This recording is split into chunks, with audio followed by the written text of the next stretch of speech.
এই হলো চন্দনপুর গ্রাম। এই গ্রামেই বাস করত এক গোয়ালা।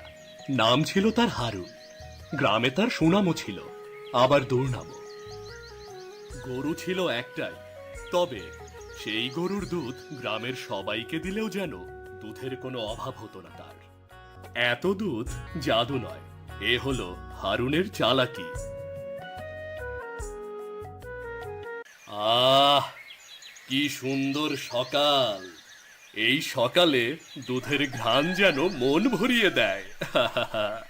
কিন্তু শুধু ঘ্রাণে তো পেট ভরে না, তাই না?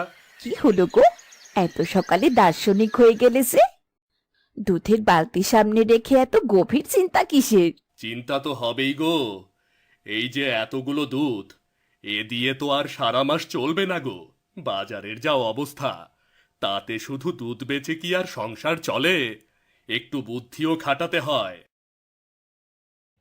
বুদ্ধি তো খাটাবেই। বুদ্ধি না খাটালে কি এই দুনিয়ায় টেকা যায়? আর তুমি তো নতুন নও, কত বছর ধরে এই কাজ করছো। তোমার বুদ্ধি নিয়ে কি আর নতুন করে কিছু বলার আছে? ঠিকই বলেছ। এই দেখো আমার বুদ্ধি।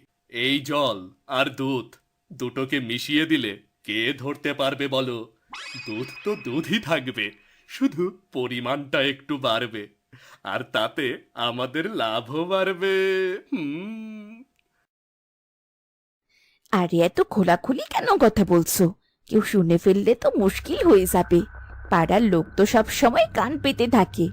আরে বাবা, কে শুনবে? এই ভোরের বেলায় সবাই তো ঘুমে অচেতন।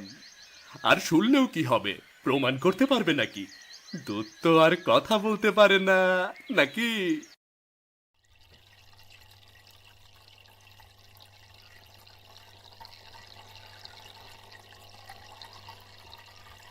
বাহ, কি সুন্দর মিশে গেল।